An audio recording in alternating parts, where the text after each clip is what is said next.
Logan knows the Empire is coming, but every ally demands another dangerous gamble. Spoilers ahead for this Korean manhwa recap.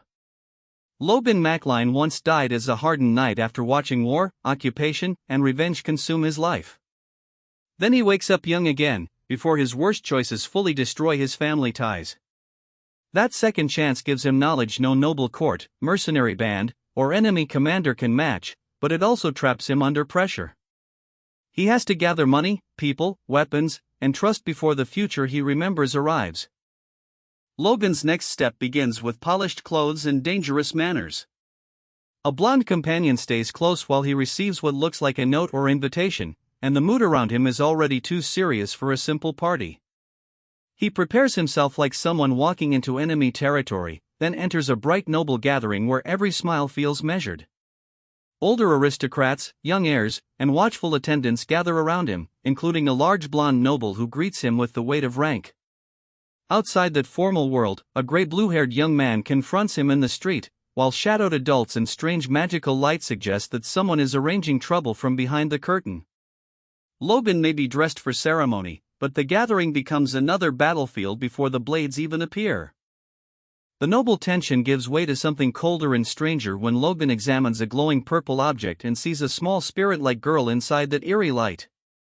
The image feels less like a normal message and more like a warning from a hidden magical layer of the world.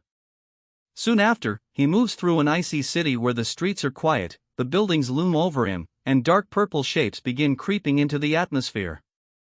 Logan senses the danger before it reaches him, but that does not stop the hooded pursuer from closing in.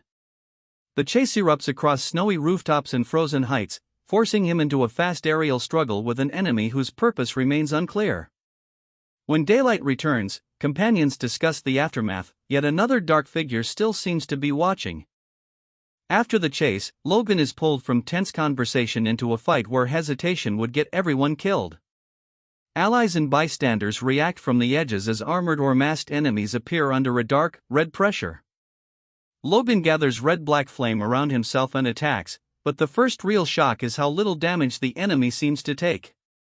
The fight does not reward simple confidence. He has to keep advancing through resistance, heavy impacts, and bursts of hostile energy while the battlefield darkens around him. A large core of fire builds in the chaos, and a pale-haired combatant becomes part of the clash while others watch in alarm. By the time Logan faces a deeper red aura presence, the struggle has stopped feeling like a duel and started feeling like a preview of a much larger threat. Logan answers that pressure by finishing a fierce duel against a blonde, mustached swordsman. The opponent charges in with direct force, but Logan steadies himself, meets the attack, and cuts through the momentum with a concentrated red technique. The result matters because he does not simply overwhelm the man in a rage. He stops the fight with control, proving that his second life is changing not only his plans but his judgment. Yet the victory immediately points toward something worse. Quiet estate conversations and younger companions lead his thoughts to smoke, fire, and a ruined mansion or compound that may be a memory, a prediction, or a disaster still waiting to happen. Logan investigates, even visiting a confined hooded man, because the key question is no longer whether he can win a duel. It is whether he can stop tragedy before it starts. That urgency follows Logan into a formal hall where a written agreement sits at the center of a far uglier problem.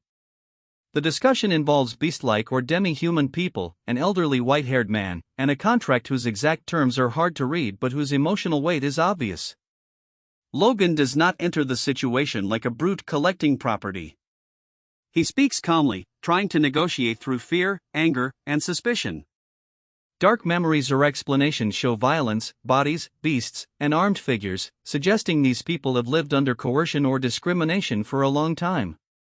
That history makes trust almost impossible.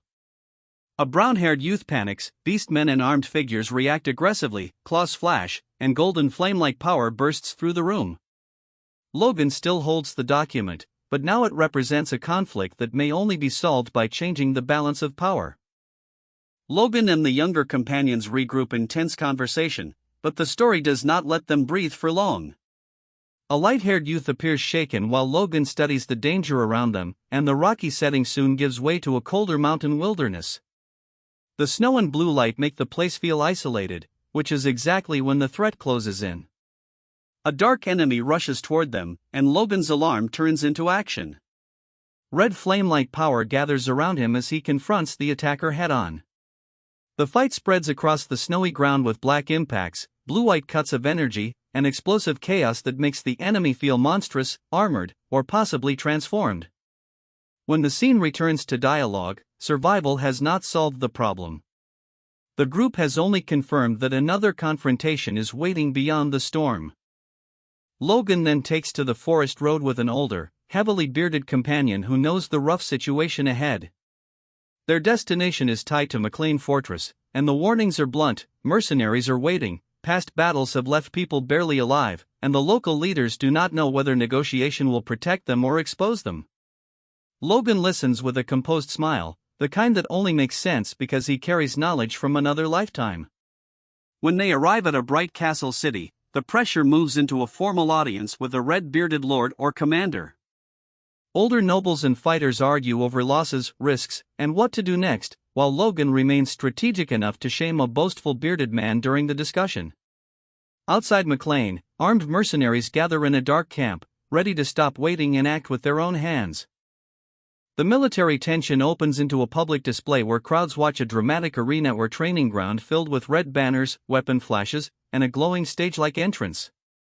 It feels like a place where power is measured in front of witnesses, not whispered behind doors. Afterward, Logan travels and eats with companions, including an elderly man and a large bearded figure addressed as Sir Clayton. The calmer rhythm makes Clayton seem like another difficult recruit or specialist, but the forest training ground reveals why he matters. A golden magic circle spreads beneath him, the earth cracks apart, and a massive rock golem rises or is revealed from the broken ground. Logan's alarm says everything. This is not ordinary talent. It is the kind of overwhelming ability that could strengthen McClain, but also the kind that can spiral out of control. Logan continues through mountain paths with a beast-like older companion, but the journey becomes tangled with memories and warnings. A void-like image, a chaotic battlefield, and a red storm of destruction suggest that the danger he is tracking reaches far beyond local mercenaries. He separates from the group after more travel and training, then descends into a hidden underground chamber where a purple crystal or projection seems to reveal new information. The images point toward a mysterious golden trace and an ominous eye-like power, though the exact meaning remains unclear. What matters is Logan's reaction. When the scene shifts to a formal meeting with noble-looking men, he is no longer calm. Dark purple energy rises from him, his fury breaks through his mask, and the confrontation suddenly feels personal enough to burn the room down. That anger sharpens into purpose when Logan reaches a rugged mountain settlement with companions, elders, mounted men, and rough fighters watching his every move. He enters a cave-like passage and studies the stone walls until he notices something hidden within them. When golden magic lights his hand, the rock reveals what appears to be a buried chamber or valuable resource site, giving him more than promises to bring into negotiation. A fierce underground battle is then shown or remembered, with frightened civilians caught near huge rock-like enemies. Logan uses flame magic to protect people and turn panic into survival, proving that his value is not only strategic knowledge. Back before the elders, he asks what support their people would need if they moved.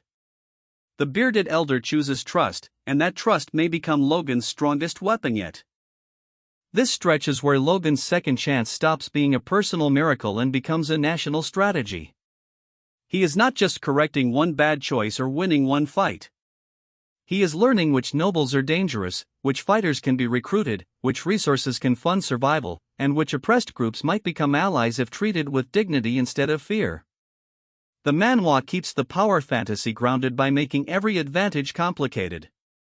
Magic visions bring confusion, contracts bring moral risk, mercenaries bring immediate danger, and even a golem-like asset could become a disaster.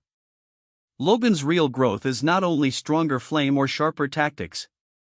It is his ability to turn scattered people into a force before the Empire's future catches up. Subscribe for the next manhwa recap, because Logan's alliance is growing while McClain's enemies prepare to move first.